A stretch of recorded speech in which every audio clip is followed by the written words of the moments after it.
ठीक है, पुलिस थाना चलकर उसकी फाइल मुझे दिखाओ। थाना पहुंचकर शर्मा ने रिकॉर्ड रूम से आरव कुमार की फाइल देशमुख के टेबल पर रख दिया। देशमुख ने क्राइम फाइल को ध्यान से पढ़ा तो पता चला जिस व्यक्ति की हत्या में आरव को फांसी हुई थी वो व्यक्ति हितेश के यहाँ काम करता था। उसे यह भी ज्ञात हुआ कि फाइल में दिए गए सभी लोग लगभग मर चुके हैं। हो सकता है कि ये सारे खून आरव के किसी भाई या फिर उसके किसी अन्य संबंधी ने किया हो। फिर उसने कुछ सोचकर डॉक्टर पूजा को कॉल किया। Hello, Pooja is speaking. बोलिए सर। उधर से बहुत ही सुरीली आवाज सुनाई दी। मैंने कितनी बार तुमसे बोला है कि मुझे सर मत कहा करो। पूजा अचकचा कर बोली, जी सर, जी आगे से ध्यान रखूंगी। मैंने तुमसे उस बॉडी में मिले रेशे का डीएनए टेस्ट के लिए कहा था ना? हाँ, वो मैंने किया, लेकिन उसमें से किसी से भी डीएनए मैच नहीं हो रहा। अन्य क्रिमिनल्स का डीएनए भी हम मैच कर रहे हैं, पर इसमें समय अधिक लगेगा। ठीक है, कुछ सोचकर देशमुख ने कॉल कट कर दिया। देशमुख अपने ऑफिस में बैठा फाइल चेक कर रहा था।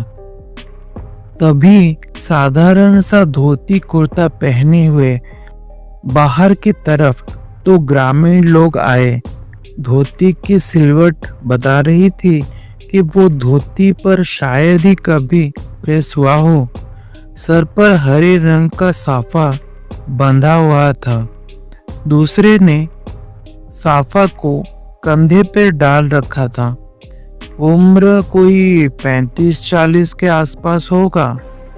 आते ही गिड़गिड़ाते हुए दोनों हाथ जोड़कर बोले, साहब हमारी भैंस चोरी हो गई है। एक हवलदार ने निर्देश दिया, पूरी बात विस्तार से बताओ। ग्रामीण लोग कहते हैं कि साहब हमें पांडे सर से मिला दो, हम उन्हीं से ही सब बात बताएंगे। उनका ऑफिस कहाँ है? हवलदार साहब अभी व्यस्त हैं, थोड़ी देर वेट तो करो। ग्रामीण लोग, साहब तब तक तो हमारी भैंस बहुत दूर चली जाएगी। ये कहते हुए वो लोग सीधा ऑफिस में घुस गए।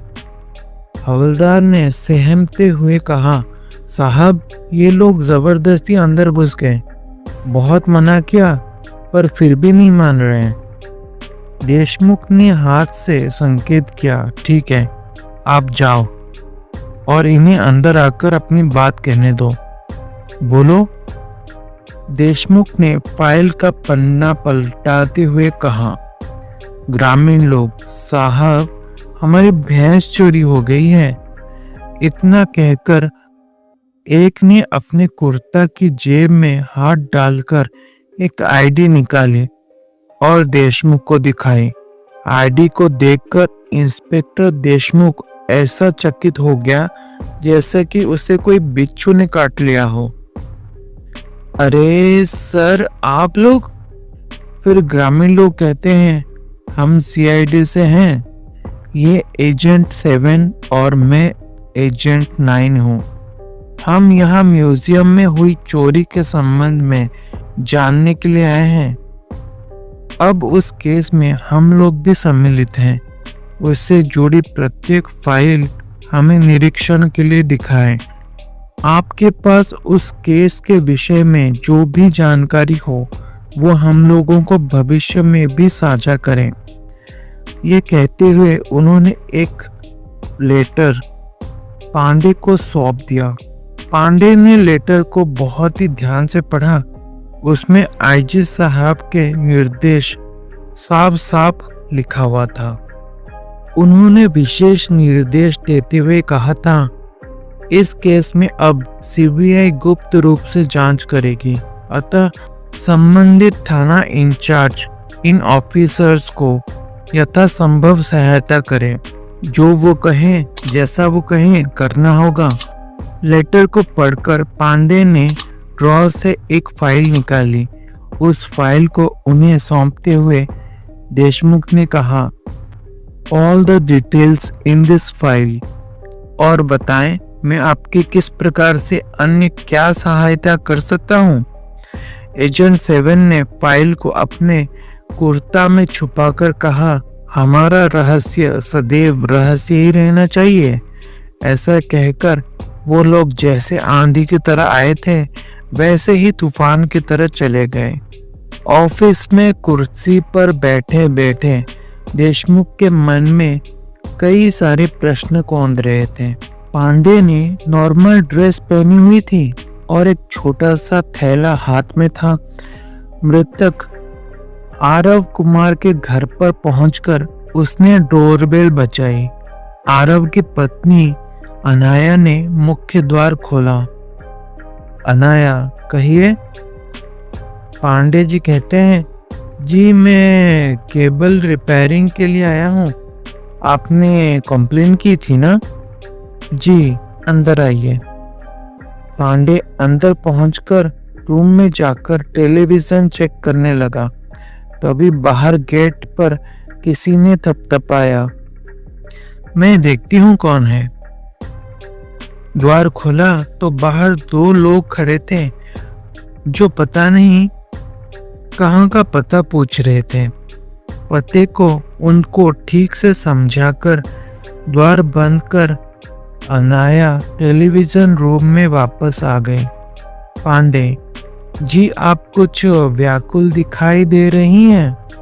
जीवन के प्रति उत्साहित नहीं लग रही हैं आप। अनाया, पति के बिना जीवन में उल्लास कैसे हो सकता है? पांडे, क्षमा करें, मुझे पता नहीं था। उनके कोई और भाई बहन? अनाया, नहीं, वो अकेले ही थे। उनकी माँ है जो हमारे साथ ही रहती है। पांडे, लो जी, हो गया सही। टेलीविजन ऑन किया तो वो चलने लगी। अनाया, जी थैंक्स। पांडे, धन्यवाद की कोई आवश्यकता नहीं है, ये तो मेरा काम है। जी चलता हूँ। फिर कभी किसी प्रकार की असुविधा या फिर कष्ट हो तो बंदे को कॉल करिएगा। ये कहकर पांडे अनाया के घर से बाहर आ गया। गली में थोड़ा पैदल चलकर आगे खड़ी गाड़ी में बैठ गया। शर्मा, सर, मेरी समझ में नहीं आ रहा, आप इस तरह और इस रूप में किस लिए गए? पांडे ने एक पॉलीथीन दिखाई जिसमें 2 बाल थे। शर्मा को दिखाते हुए कहा, इनके लिए। ये आरव के हैं। डीएनए जांच के लिए कुछ चाहिए था। शर्मा, तो इसलिए आपने केबल कनेक्शन काट दिया था ताकि आप अंदर जा सके। लेकिन पता पूछने के लिए आपने इन दोनों लोगों को क्यों भिजवाया था? पांडे ने मुस्कुराकर कहा, ताकि वो कमरे से बाहर चले जाए और मैं कमरे में जाकर कुछ साक्ष्य एकत्र कर सकूं। अब शर्मा मन ही मन पांडे की बुद्धि चातुर्य की प्रशंसा करने लगा। ये 2 बाल लेकर डॉक्टर पूजा को दिखाओ। इस बाल के डीएनए को सभी सैंपल से मैच कराएं।